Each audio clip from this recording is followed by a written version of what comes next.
Bom dia, pessoal. Todos escutando bem? Tudo jóia? Legal, ótimo. Pessoal, aqui a gente tem o propósito desta apresentação. A gente vai ser bem breve. A gente vai estar aqui durante o dia todo. Vocês fiquem à vontade para estar procurando a gente.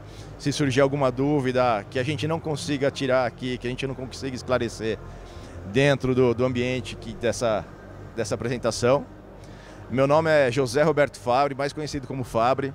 Eu tenho 11 meses de Schneider, então provavelmente muitos não me conhecem, mas a minha intenção é conhecer todos, até pelo que a gente vai mostrar aqui agora da estratégia Schneider, com atendimento end-user e cada vez mais próximo dos parceiros que aqui são vocês, né?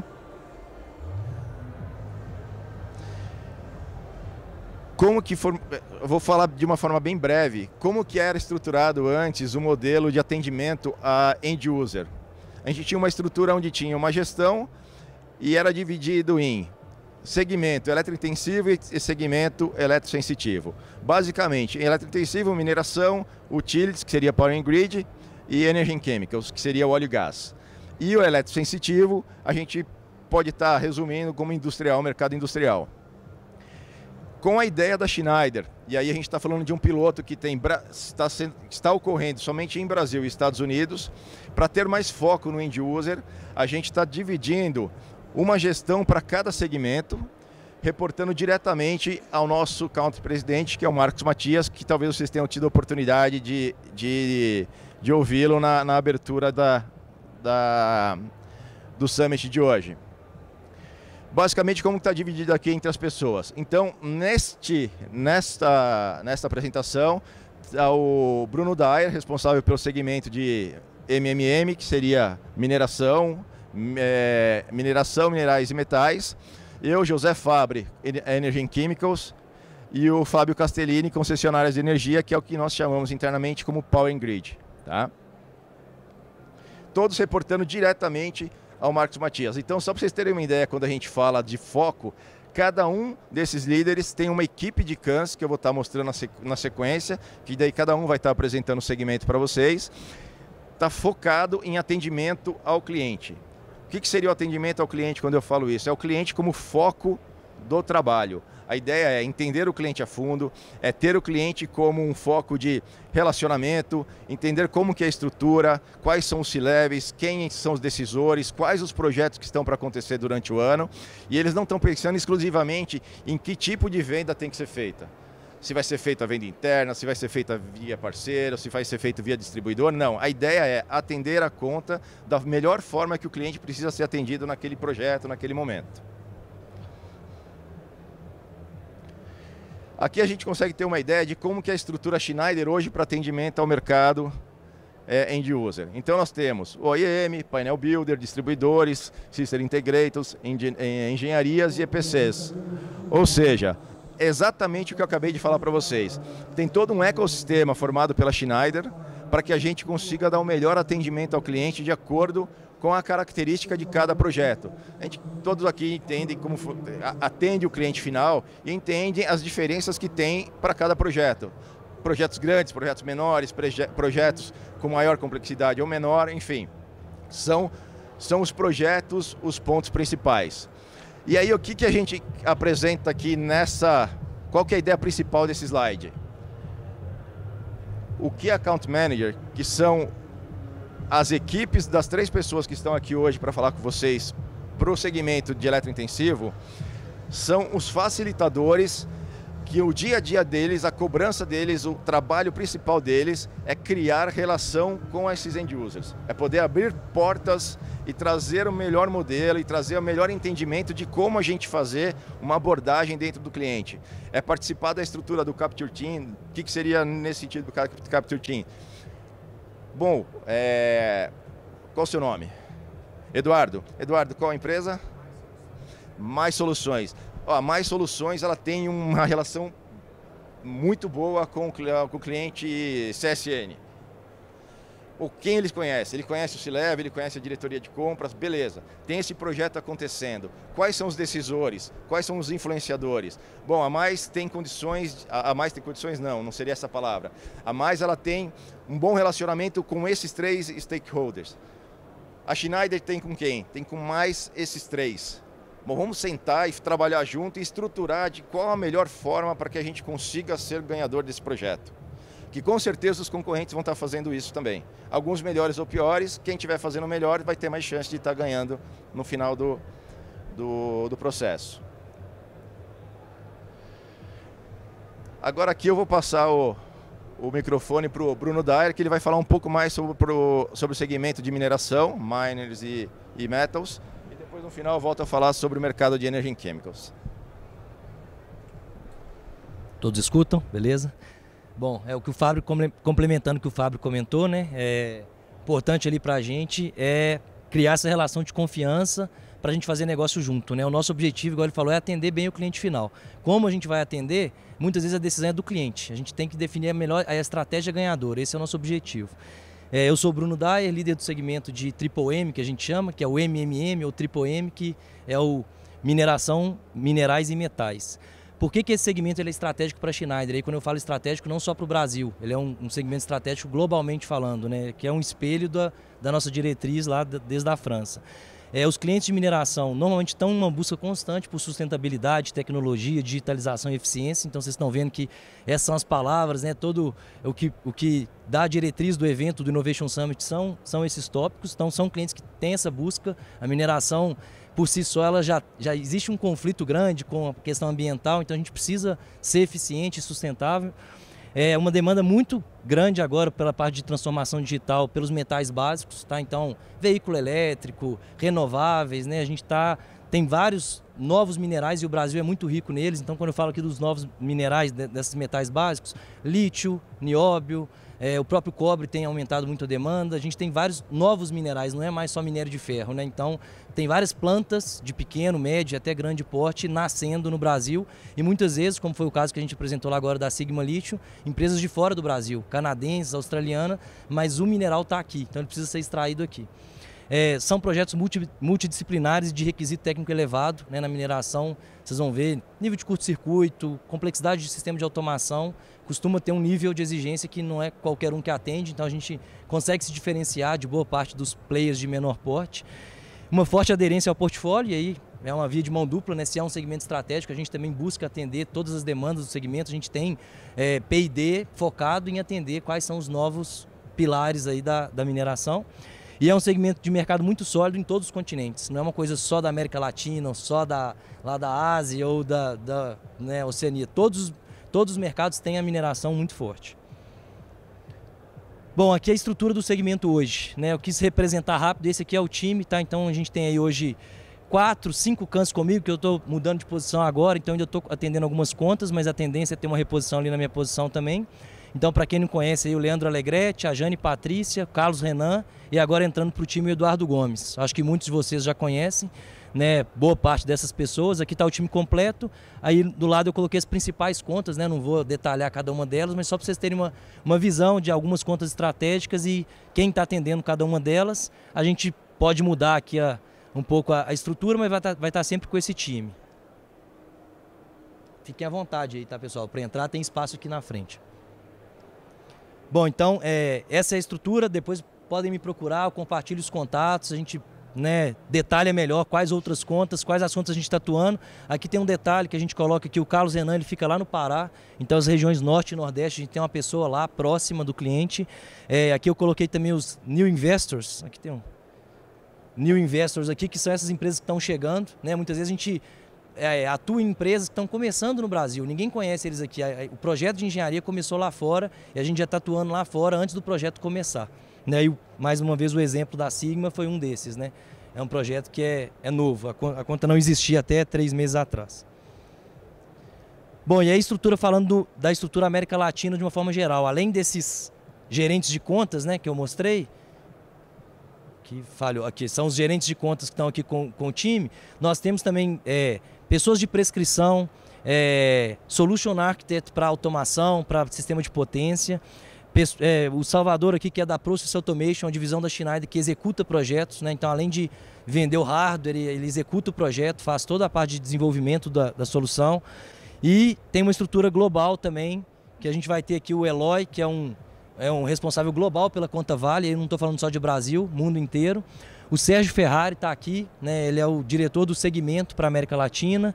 A Cristiana, então aqui está uma visão mais ampla do segmento de mineração. Aqui eu estou falando só de pessoas dedicadas para a Triple M, tá? A gente tem outras pessoas que auxiliam também, mas aqui são pessoas que vivem simplesmente de mineração e siderurgia. Bom, e aí falando um pouquinho do cenário mercadológico, né? O que a gente vê aí para os próximos anos, né? Até 2027. Isso aqui, dados extraídos lá do IBRAM, né? Que é o Instituto Brasileiro de Mineração. A gente pegou um momento ruim ali e agora está crescendo de novo, está numa crescente alta, né? Pode ver aqui que nos últimos anos, né, a curva tem só aumentado, para lá que eu tenho que apontar. Então a gente tem uma previsão de 50 bilhões de dólares de investimento para os próximos 4 anos, né, de 2023 a 2027. Né? Então isso representou um aumento aqui de 24% na estimativa, e aqui quando o IBRAM faz essa estimativa, ele já pega de empresas que já anunciaram investimentos. Alguns já estão aprovados, outros estão em fase de aprovação, outros aguardando a licença ambiental, outros em execução, mas são projetos firmes, né, vamos dizer assim, já com a grande possibilidade de acontecer. Aqui é outro dado que a gente pega, que é o I2R, ou Industrial Info Resources, que é uma ferramenta das melhores que tem de Business Intelligence. Eles falam ali também em 39 bilhões de euros de investimento, né? Aqui também seria para os próximos 4 anos, ele sempre usa essa janela de 4 anos, cerca de 29 projetos, né, em andamento. Aqui hoje já foi falado isso lá na plenária, né, do Lithium Valley, uma das outras iniciativas que está sendo feita aí pelo governo de Minas. Acho que o lítio é um dos metais que tem uma alta demanda por causa de bateria. Essa da Sigma ali foi a primeira no Brasil, mas na Argentina já tem uma demanda crescente. Agora foi lançado aí uma parceria entre o governo de Minas e o federal. Então vão vir outras empresas também de lítio para o Brasil. Falando do cenário aqui também de exportações, né? A gente dependia muito do minério de ferro, né? Então olhando ali, ó, 68% das nossas exportações, e aí vai muito para a China, então a gente depende do mercado chinês. Isso também é uma fragilidade que a tendência é mudar, né? Então falando de ouro, alumínio, cobre e agora esses novos metais que eu comentei, igual o lítio, o nióbio, a tendência é dilatar mais aquela curva. A China continua sendo o nosso maior comprador, mas aí tem outros importantes, Canadá, Japão, né, a Malásia, muito por conta da Vale. E aqui também tem os investimentos por estados, né? Então sempre Minas Gerais e o Pará vão, né, alternando ali a liderança, né, tanto de investimento quanto de produção em toneladas de minério. Mas aí hoje tem a Bahia, Goiás também, o estado de Goiás, com muitos novos projetos. Então são outros 2 estados que têm crescido muito. Amazonas também sempre tem projetos, tá? Então é só uma ideia de onde estão esses investimentos, né, que eu comentei. Bom, é isso. Fico à disposição. Vou passar aqui para o Fábio Castellini, meu líder, mentor. Os dois, inclusive, uma coincidência boa aqui. Estou com meus 2 últimos gestores da Schneider, né? Fui bem assessorado, então agora tem que fazer dar certo. A mineração tem que deslanchar. Valeu. Obrigado, Bruno. Vocês estão me ouvindo? Legal. Bom dia a todos. Como o Fábio comentou no início, né? Meu nome é Fábio Castellini, eu sou líder do segmento de Power and Grid para a América do Sul, tá? E a gente começou aí faz 3 meses. A gente teve uma reorganização no país, onde a gente está aproveitando alguns recursos que estão para a América do Sul também para o Brasil, tá? Então eu acabo acumulando esse chapéu que eu tenho de América do Sul também para o Brasil, mas ambos focados no segmento de Power and Grid. Power and Grid para Schneider, a gente está falando de concessionárias de energia, desde a geração, transmissão e distribuição de energia, tá? Ano que vem estou completando aí 15 anos de Schneider, sempre focado com trabalho com o usuário final, tá? E bastante focado nas concessionárias. Aqui eu queria mostrar para vocês como que está organizado hoje a estrutura de atendimento das concessionárias no Brasil, os 4 Key Account Managers que a gente tem no time, e que é o Sérgio Correia, focado bastante na parte de geração de energia, todos os tipos de fonte, tá? Hidroelétrica, renovável, eólica e solar, térmica e também os projetos de hidrogênio verde, então com o Sérgio. E temos o Danilo, que hoje está responsável pelo atendimento de CEMIG, CPFL Energisa, o Luiz Márcio com EDP, Enel, Copel e Light, e o Fábio com Amazonas Energia, Oliveira Energia, Equatorial e Neoenergia, tá? Falando especificamente do segmento de Power and Grid, A gente tem, bom, isso aí é um processo para a Schneider como um todo, para todo usuário final. A gente tem um processo denominado handshake. Tá? O que é o handshake? O handshake é um processo que acontece anualmente na Schneider, que se inicia em setembro, onde a Schneider ela escolhe quais são as contas estratégicas, tá, que vão ser atendidas pelo grupo no ano subsequente. Tá? Especificamente em Power and Grid, tá? Quais são as contas handshake, as contas targets para o segmento para Schneider que a gente tem atendimento, tá? É a CPFL Energia, é a Energisa, é a EDP, é a Enel, é a Equatorial e a Enel Energia. Essas são as contas chaves, tá? Para Schneider, onde a gente tem CAN alocado, recurso alocado e são tratadas como contas VIP para o segmento no país, tá? Falando um pouco de uma maneira geral do segmento, né? Hoje, com a transição energética, a gente vê as concessionárias de energia aí tendo aí um papel fundamental, viabilizador nesse contexto. Não sei se alguém teve a oportunidade de estar ontem no keynote do Jean Pascal, o Manish falou um pouquinho disso também. As concessionárias, nessa questão da transição, é ela que é o grande orquestrador de tudo isso, tá? Seja na parte da eletrificação, que você está aumentando realmente a eletrificação, você está criando mais demanda, né? A gente tem uma matriz energética hoje que ela não está no nível que a gente quer, tá? Por quê? Porque a matriz, a gente sempre às vezes faz algum tipo de confusão entre matriz energética e matriz elétrica, tá?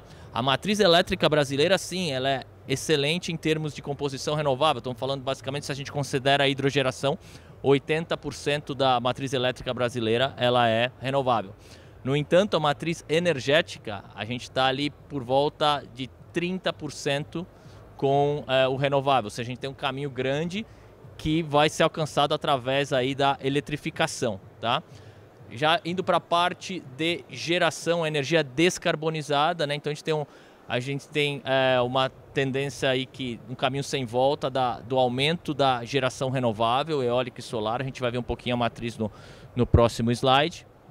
E por último, flexibilidade, né? A flexibilidade, a gente está falando muito aqui do lado de eficiência. O que é o grande desafio das concessionárias de energia?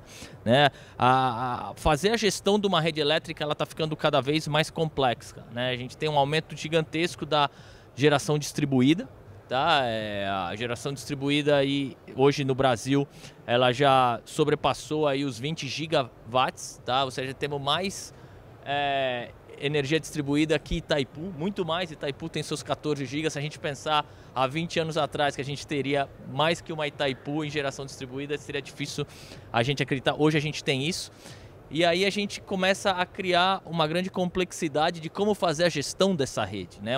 Uma distribuidora de energia, vocês imaginam você ter aí uma expectativa de quanto que vai estar a geração, e essa geração ela é variável no dia, porque durante o dia você está no pico da geração, à noite você não tem. E como é que você utiliza alguns artefatos como storage, né?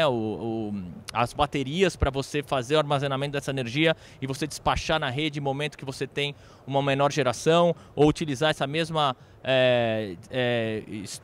bateria, esse mesmo armazenamento quando você tem um pico de demanda também. Isso a gente chama de flexibilidade, tá? Então, esses são 3 drivers super importantes do segmento que vão impulsionar os próximos investimentos nos próximos anos. Aqui trazendo um pouco a matriz elétrica na América do Sul como um todo, tá? Existem diversas particularidades nos diferentes países. A matriz elétrica da América do Sul, basicamente 50% dela, da capacidade instalada, ela está no Brasil. Tá? Hoje a gente já tem um pouco mais de 190 GB, tá? Estamos aí por volta dos 193, 194 GB. E como vocês podem ver aqui em azul,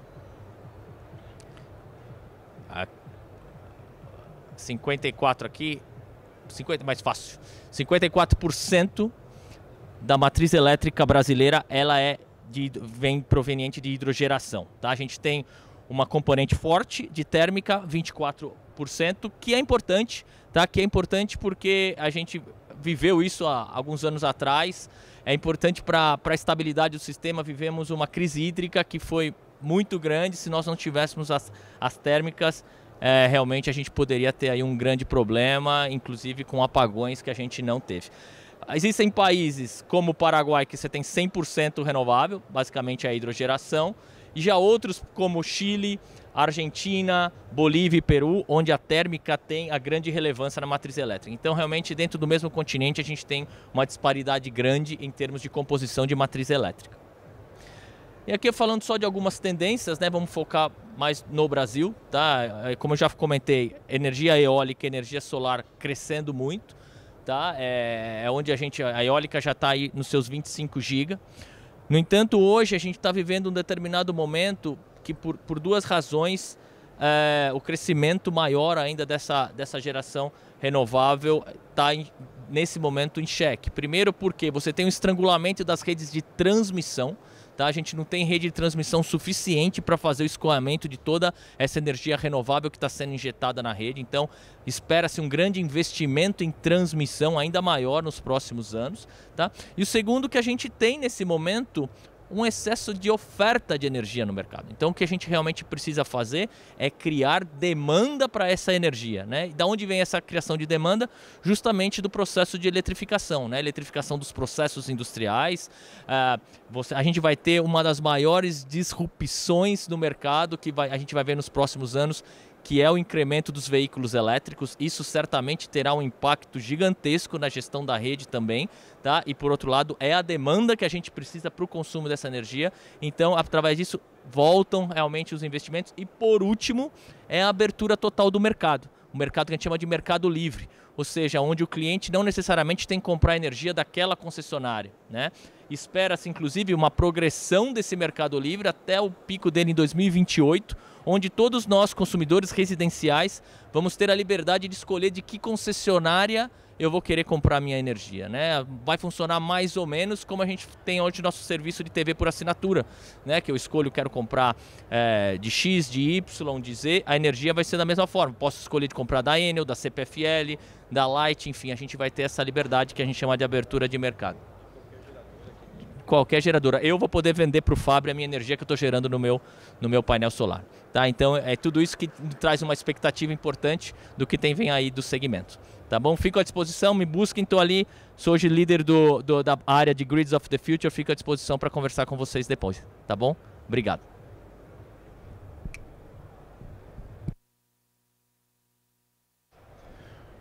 Bom, pessoal, voltando.